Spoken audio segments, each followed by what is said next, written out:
नमस्कार, जय श्री कृष्ण, जय माता दी, जय सिया राम। आज आप सभी के समक्ष मैं मोक्षदा एकादशी, गीता जयंती, ये दोनों पर्वों के विषय वस्तु को लेकर के उपस्थित हुआ हूँ। ये दोनों ही पर्व एक ही दिन पड़ेगा और सर्वप्रथम मैं पंचांग के आधार पर चर्चा करूँगा। उसके पश्चात इसकी महात्म्य के विषय में मैं प्रवेश करूंगा। ये मोक्षदा एकादशी 22 दिसंबर को लॉस एंजल्स कैलिफोर्निया के टाइम के आधार पर रहेगा और ये एकादशी की तिथि का जो प्रारंभ है दिसंबर 21 को 6:47 सायंकाल के समय से प्रारंभ होकर के 22 दिसंबर शाम 5:41 में ये पूर्ण होगा। ये तिथि जो मैंने वीडियो स्क्रीन पर भी दिया हुआ हूँ। और इसी प्रकार इसका जो पारायण है ये 23 दिसंबर शनिवार के दिन सुबह 6:55 से लेकर 8:54 के अंदर में इसका पारायण का समय रहेगा। ये तो हो गया आपको तिथि की जो संक्षिप्त में समय है, समयावधि आपको प्रदान किया। अब हम चर्चा करेंगे ये दोनों के विषय वस्तु को लेकर के। सर्वप्रथम तो गीता जयंती, इस दिन भगवान श्री कृष्ण ने अर्जुन को माध्यम बना करके गीता का उपदेश दिया था कुरुक्षेत्र के मैदान में। और इसीलिए भगवान विष्णु के जो भी भगवत विग्रह हैं घर में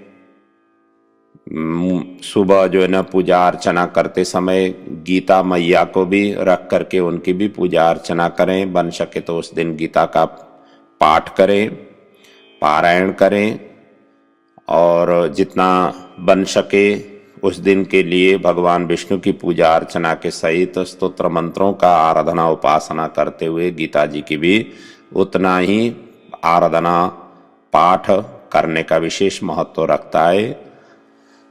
इसलिए गीता जी के लिए भी विशेष रूप से उस दिन पूजा अर्चना करना चाहिए।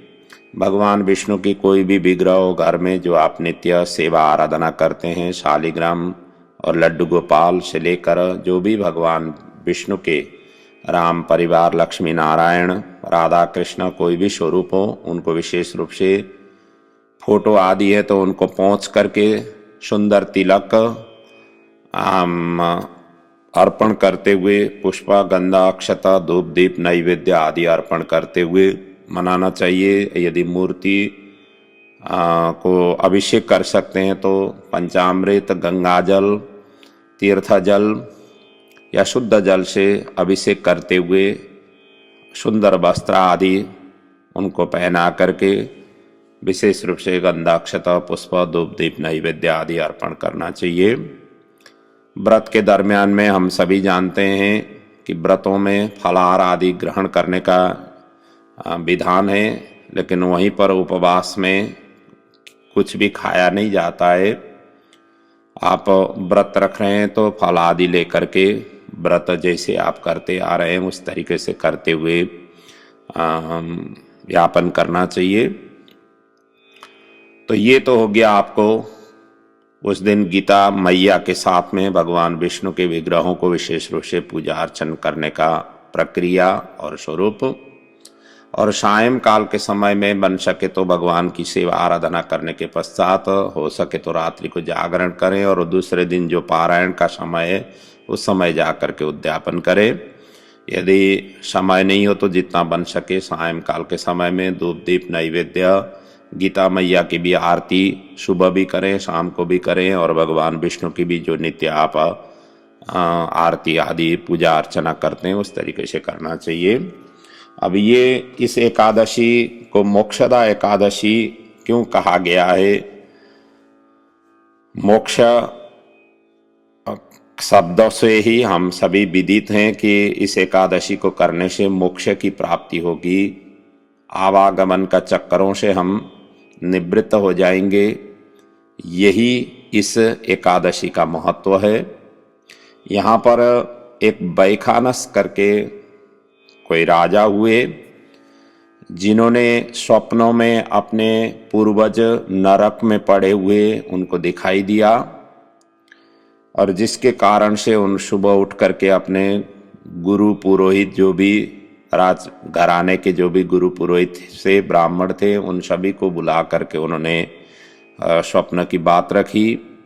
तो उन सभी ने यही सलाह दिया कि यहाँ से पास में एक पर्वत मुनि का आश्रम है, पर्वत मुनि से जा करके आप इस विषय में विचार करेंगे तो त्रिकालदर्शी है, भूत भविष्य और वर्तमान तीनों को ही वो जानते हैं, तो वो आपको सही मार्ग प्रदान करेंगे, सही आपको गाइडेंस करेंगे। इस तरीके से वो जो ब्राह्मण गुरु पुरोहित थे उन्होंने उनको सलाह दी, तो वो तुरंत ही पर्वत मुनि के पास आश्रम में जाते हैं, उनसे भी यही सारा उन्होंने रखा, जो ब्राह्मणों को रखा था उन्होंने।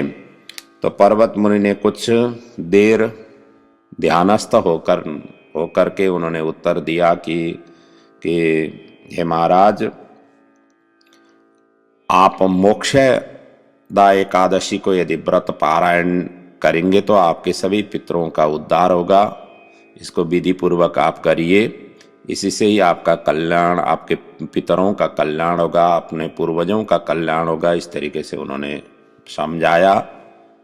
तो उसके बाद में राजा ने इस मोक्षदा एकादशी को विधिवत रूप से उन्होंने व्रत रखा, पारायण की, और जिसके फल से उनके पितरों का, क्योंकि उन पितरों के ही उद्देश्य रख करके उन सभी के उद्धार के लिए ही उन्होंने व्रत रखा था, उनको ही अर्पण किया, जिसके द्वारा समस्त पूर्वज बड़े प्रसन्न हुए और उनको आशीर्वाद देते हुए नरक को छोड़ करके स्वर्ग आदि लोकों की यात्रा करते हुए उनको दिखाई दिया। इस प्रकार की महिमा इस व्रत के विषय में वर्णन किया गया है।